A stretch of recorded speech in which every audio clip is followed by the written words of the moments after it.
Hi అండి. అందరూ బాగున్నారు కదా? ఈరోజు నేను మీకైతే ఒక స్టోరీ అయితే చెప్పాలనుకుంటున్నాను. అది కూడా గుణపాఠం అండి. స్టోరీ పేరు గుర్తుపెట్టుకోండి. సో గుణపాఠం అనేది ఎలా ఉంటుందంటే నేను చెప్తాను, వినండి. ఓ వ్యక్తికి జాబ్ అనేది అవసరమైంది. సో ఆ జాబ్ కోసం అతను కొంత మనీ అయితే వెచ్చిస్తాడు. సో ఆ వెచ్చించిన మనీని ఒక వ్యక్తిని నమ్మి ఆ వ్యక్తి చేతిలో కొంత డబ్బు అయితే పెడతాడు. సో ఆ డబ్బుని ఆ వ్యక్తి ఏం చేస్తాడంటే చక్కగా తన షికారుకి బాగా వాడేసుకుంటాడు. సో బాగా వాడేసుకున్న తర్వాత ఆ డబ్బు అంతా మనం నాకు ఇంకా ఎందుకు జాబ్ రాలేదు, ఆ నోటిఫికేషన్స్ పడుతున్నాయి, నువ్వెందుకు ఇప్పిస్తానన్నావు అని మనం అడుగుతూ ఉంటాం. అడిగినప్పుడు ఆ వ్యక్తి ఏమంటాడంటే, సో నీది ఇంకా లిస్ట్ అవుట్ కాలేదు, నేను మార్కుల లిస్ట్లో వెనకబడి ఉన్నావు. సో ఆ విధంగా ఏదో సమ్ స్టోరీస్ అనేవి చెప్తూ ఉంటున్నాడు అనుకుందాం. ఓకే, అది అలా అయిపోయింది. నెక్స్ట్ వచ్చేసరికి ఆ వ్యక్తిని ఇక మనం నమ్మటం స్టార్ట్ చేయటం ఆగిపోతుంది. సో కొంతకాలం అది 2 ఇయర్స్ అవుతుంది, 3 ఇయర్స్ కూడా అవుతుంది.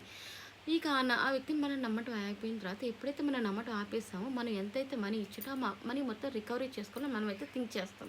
సో మనం అలానే థింక్ చేస్తాం కూడా. సో అలానే థింక్ చేసినప్పుడు మన కథలో హీరోయిన్స్ వాళ్ళు ఏం చేస్తారంటే అసలు ఇవ్వకుండా ఇంకా పైగా ఇంకొంచెం గనక మనీ ఇచ్చుంటే నీ లిస్ట్ అవుట్ నేను ముందుకు జరుపుండేదాన్ని, నీకు రేపు మాపు ఆర్డర్స్ వచ్చాయి అని చెప్పేవాళ్ళనమాట. సో అలా చెప్పటం వల్ల వీళ్ళు మళ్ళీ థింక్ చేసి ఎస్ కదా, ఇంకొంచెం ఎలాగైనా ఎక్కడికైనా ఇచ్చేసేద్దాం అన్న ఆలోచన వాళ్ళకి వచ్చేసేస్తుంది. సో వాళ్ళ టార్గెట్ ఏం లేదు, ఎలాగోలా గెయిన్ చేయటం.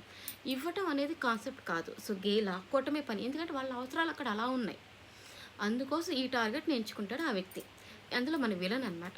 సో ఆ టార్గెట్ కంప్లీట్ చేసేస్తాడు. తను ఎంత తీసుకోవాలనుకున్నాడు అంత తీసుకుంటాడు. ఇంకా భార్యకి ఇప్పిస్తాను, భర్తకి ఇప్పిస్తాను, ఇంట్లో వాళ్ళందరికీ ఇప్పిస్తాను అంటూ ఇక చీటికి మాటికి వేస్తుంటే ముందు ఒకడికి ఇప్పించు, తర్వాత రెండో వాళ్ళ సంగతి చూద్దాం, ఇలా అడుగుతుంటే ఎలా కుదరదని మన స్టోరీలో వాళ్ళు అంటారనమాట. సో అన్నప్పుడు వాళ్ళు ఏం చేస్తారంటే ఇక కుదరదని తేలిపోయి ఇక వాడు ఇవ్వడని తేలిపోతుంది అనమాట. సో ఇద్దరికి ఒక అండర్స్టాండింగ్ వచ్చేసేస్తే ఇవ్వడం, నేనే వాడు తీసుకోలేడు, వీడు ఇవ్వలేడు అనే విషయం ఎందుకంటే వాడు మనీ అనేది ఇవ్వడానికి వాడికి అసలు ఇష్టమే లేదు. అందుకని వాడు 3 ఏళ్ళైనా ఇవ్వడు, 3.5 సంవత్సరం అయినా అవడు.